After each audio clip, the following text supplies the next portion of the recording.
Dili sayon ang pag-declare og usa ka dogma or tawag na to ex cathedra declaration sa atong simbahang Katoliko. Kay kini pamalandungan og maayo sa tanang mga theologians o mga philosophers o sa mga holy persons. Ani mga balaanon nga mga katawhan nya human i-discuss nagmaayo nya himuan dayon og declaration human ma-presentar ang tanan nga mga basihanan labi na gyud ang Bible o ang previous nga mga doktrina sa simbahan aron consistent ta sa atong pagtuo. Mao na nga naamas Bible nga si Maria nahimong inahan sa Dios, dili man sad pwede nga ang Dios mosulod sa tiyan sa usa ka tawo nga dili limpyo kay ang Ginoo perfect man, limpyo man. So doon na sa taygi himuan o dugma nga Immaculate Conception. Unya kay ang lawas ni Kristo ug ang iyang kalag, ang iyang espiritu misaka mas langit nya kadtong lawas nga gigamit ni Kristo, lawas man to nga gikan ni Maria. Sa ato pa si Maria sad misaka sad ngadto sa langit. Ang ayan sad nga ang iyang lawas nga gigamit dinhi sa kalibutan makasulod sa langit. So doon na ro'y duha ka lawas nga gikas kalibutan natuan na ro sa langit. Ang lawas ni Maria ug ang lawas ni Hesus. Pero kita kay nakasa man ta original sin o personal sins, malata gining atong lawas dinhi. Na lingiyay mong tupad ingnawa na gyud paglaom malata ra gyud na imong lawas ingna kana bang lawas nga ato rong gigamit malata ra gyud ni. Pero si Maria o si Hesus sama sad nato miagi pod sa kamatayon namatay gid sila ba, pero pagbangon nila dili espiritu ra ang nibangon, ang lawas gyud mo'y nibangon kay mo'y gida ngadto sa langit. So pagkanindot no karon unsa may atong paglaom, unsa may paglaom nga atong batunan nga kinahanglan maningkamot ta nga ang atong kalag malimpyo aron musaka ni sa langit. Kay matud pasad ni San Pablo ba to o San Pedro nga ang atong lawas mahibilin din hisyuta pero inigabot na to sa langit suluban ta og bag-ong lawas dili gikan din sa kalibutan, gikan dito sa langit isulob. Pero niingon sad si San Juan Mantingalito sa iyang suwat nga dunay suluban og lawas pasabot na bag-o ang lawas aron ibutang sa langit. Doon na say suluban og bag-ong lawas aron isugbas impierno. Ana pasabot kining lawasa malata dinhi na bag-ong lawas didto pero dili necessary nga gisuluban kag bag-ong lawas aron malangit lang yun. Naa sa di ay suluban og bag-ong lawas aron maimpierno. Gilaing lingi sa imong tupad ing naasa ka nimo gustong mupuyo sa impierno o sa langit. Napuyo ka sa impierno o langit. Sayon ra kaayo para malangit ta sundo nato ang kinaiya ni Maria. Bahala nagdili perfect sundo nato ug unsa may iyang kinaiya. Una sa unang pagbasa iyang gianak ang Ginoo. Gianak niya ba ang bata? So kinahanglan dili ta mahadlok nga manganak og bata. Saan? Lingiyay mong tupad na okay ra nimog manganak kag bata.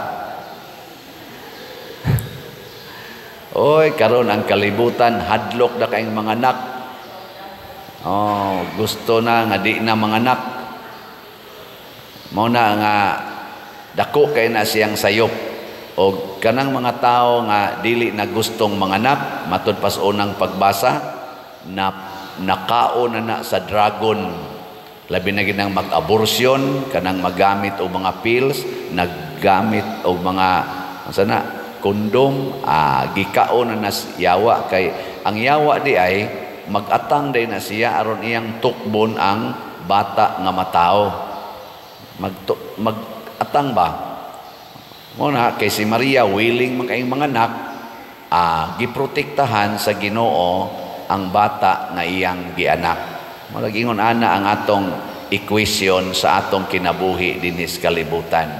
Nga sundo nato unsay kabubuton sa Ginoo. Og paanakon kag usa ka bata, thank you Lord. Paanakon kag usa ka dosinang bata, praise the Lord. Nyag paanakon kag 15 ka buok bata, saban sobra naman ni Lord. Ayaw pag inana. Unsa man isulti gihapon nga praise and glory to God. Unya wa gyud ka paanak ka. Unsa may isulti?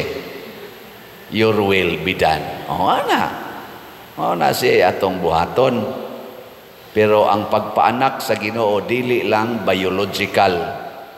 Ang pagpanganak o Ginoo must be spiritual. O unsaon nato pag-anak o Ginoo, mao ang pagpuyo sa iyang mga pulong, ang pagpakighiusa ni Kristo. Mo na sa atong ikaduhang pagbasa niingon si San Pablo, sama nga si Kristo na banhaw, lawas o kalag, kita usab nga mahiusa ni Kristo mabanhaw usab. So ang ato gid ang pulong nga atong paambit sa atong isig katao ug ang kinabuhi nga atong ipaambit sa atong isig katao mo haom unta sa mga pulong o kinabuhi ni Kristo.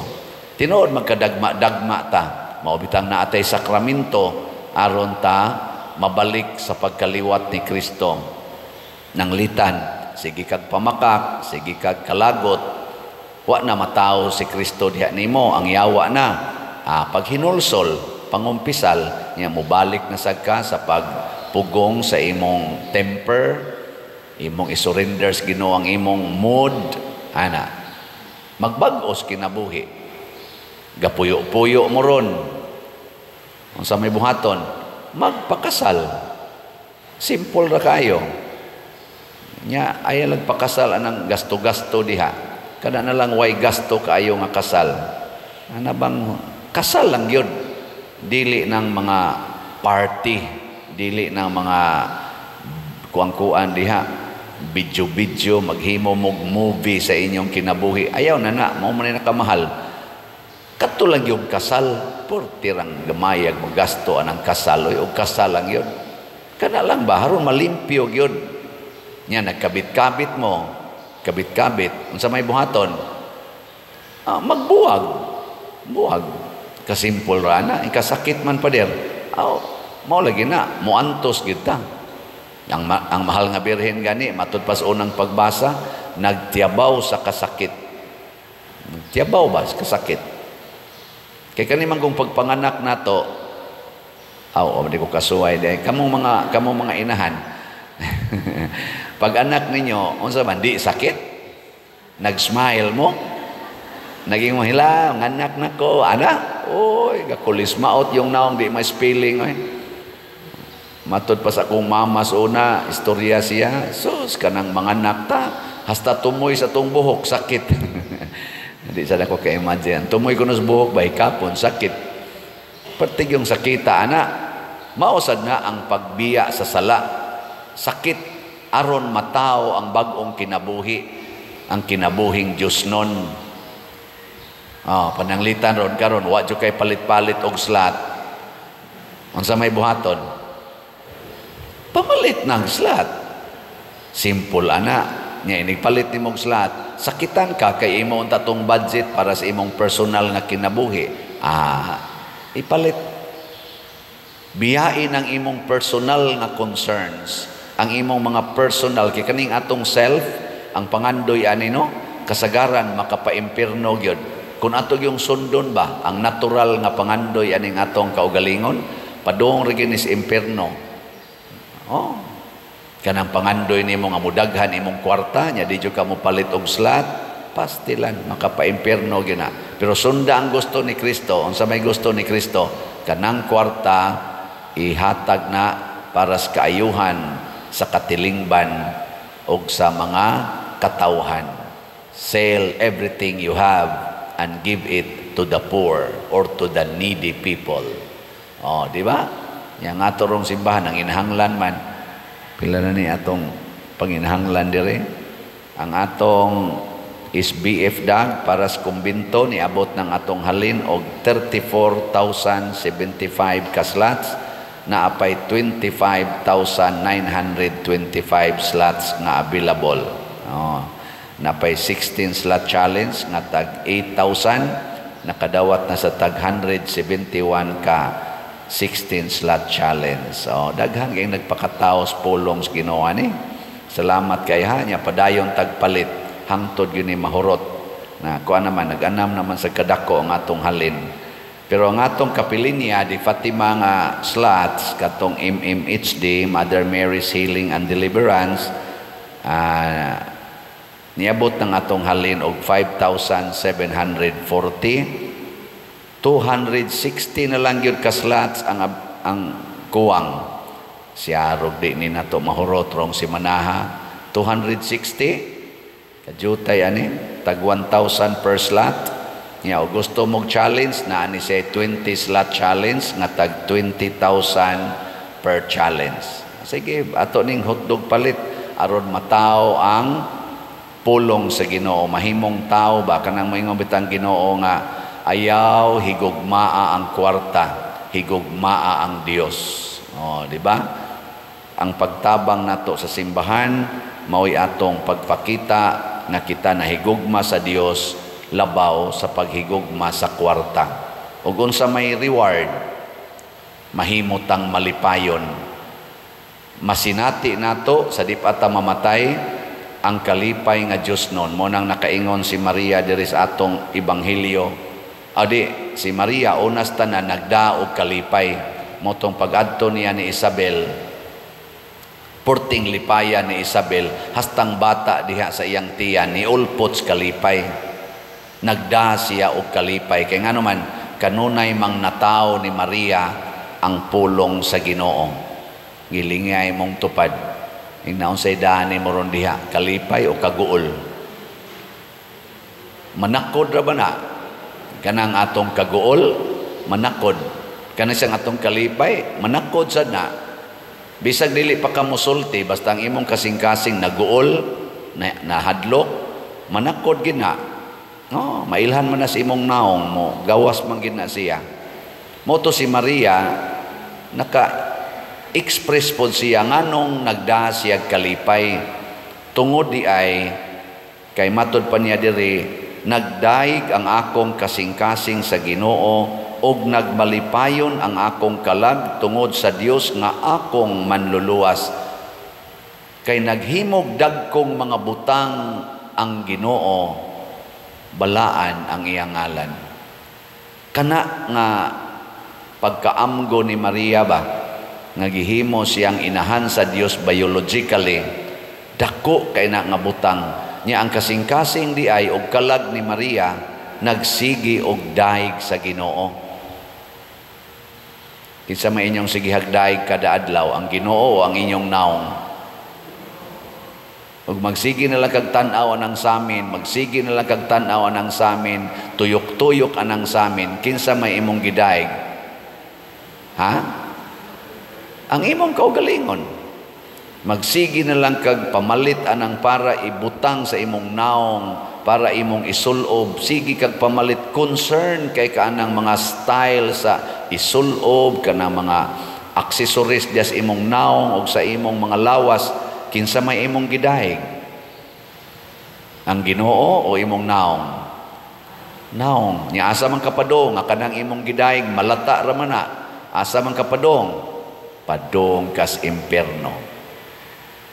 gikatapos ang lingi sa imong tupad. Ing nasugod karon, ikaw na'y akong daygon. Di ba ing nasugod karon, ang Ginoo na'y atong daygon. Na'y sakto.